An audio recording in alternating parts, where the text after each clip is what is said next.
Ms. Vashisht, did I pronounce that? Yes. Good, yeah, I'm doing better. That's perfectly all right. Thank you, well, welcome. Thank you for being here. Thank you.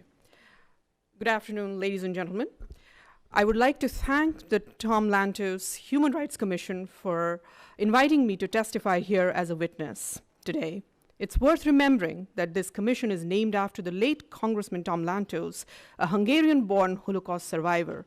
In July 2003, he said, "Indians and Jews share a passionate commitment to respect for others, for the rule of law, and for the mindless, vicious, fanatic Islamic terrorism." I'm also reminded today of American journalist Daniel Pearl, who was kidnapped and beheaded by Pakistani terrorists. His last words, "My father is a Jewish, my mother is a Jewish, I am a Jewish." Honorable members of the Tom Lantos Commission, I speak before you the last words of Daniel Pearl in my own words. My father is a Kashmiri Hindu, my mother is a Kashmiri Hindu, I am a Kashmiri Hindu, and our home and lives in Kashmir were destroyed by radical Islamic terrorism. As I begin to speak, I am choked. As I begin to speak, I'm choked by the thoughts of those voices I represent here, because their voices were extinguished in the most brutal fashion. I am a member of the minority Hindu community from Kashmir, victim of the worst ethnic cleansing witnessed in independent India. I speak here today because I am a survivor. An innocent young woman, a lab assistant in a school, wasn't as lucky as I was. She was abducted, blindfolded, gang raped, and cut into two halves on a mechanical saw while still alive. Her name was Girija Tikku. Her only crime, her faith. I am her voice today. I am also the voice of young Kashmiri Hindu engineer who was hunted by terrorists, again for his faith. When terrorists came to kill him, he hid inside a rice container in his attic, and he would have been alive today had his location not been disclosed to the terrorists by his own neighbors. His neighbors he trusted, neighbors that we trusted. The terrorists shot him through the container and forced his wife to eat the blood-soaked rice. His name was B.K. Ganju. His crime, his faith.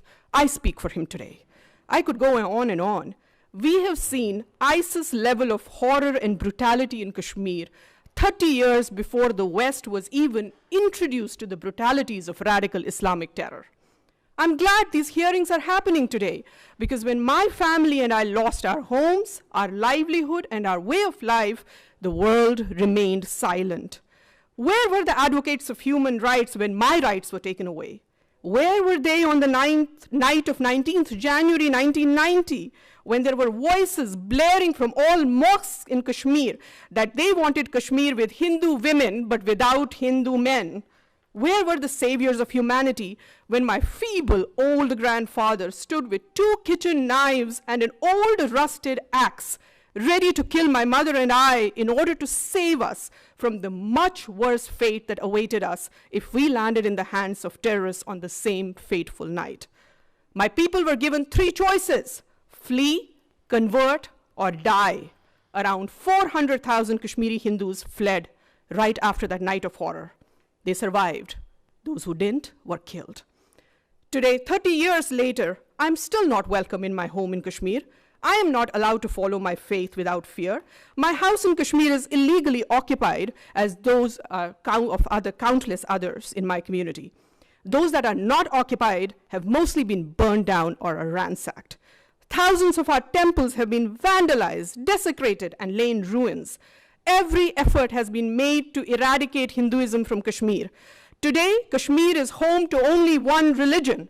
This is by design and is the ultimate violation of human rights. Diversity and acceptance of different views are not the norm in today's Kashmir. It's not just Hindus that have been ethnically cleansed.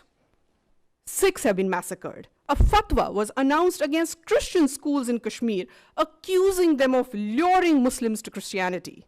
What human rights are we talking about when all minorities have either been driven out or silenced? An Islamist state of Kashmir where other religions are not welcome and tolerance of any other viewpoint is absent is no citadel of human rights. This is the society that is being created by Kashmir by those who are talking about human rights. Terrorism, ladies and gentlemen, is the ultimate opponent of human rights. Human rights cannot and should not take precedence over human life. Everyone who stands for freedom, liberty, and right to life should worry about radicalization that fuels terror. A 65-year-old shopkeeper, Ghulam Mohammed Mir, gets killed by the terrorists because he opened his shop to earn his livelihood. Truck drivers and apple traders are shot dead by terrorists for simply wanting to earn their livelihood. The simple act of earning livelihood in Kashmir today is prohibited by terrorists because earning a livelihood would show that Kashmir is moving towards normalcy. I ask you, who are these people who fear normalcy in Kashmir? Who are these people who talk about human rights but fear free movement, free thought, and right to earn livelihood? Abrogation of Article 370, that has raised so much concern around the world, is in fact a restoration of human rights.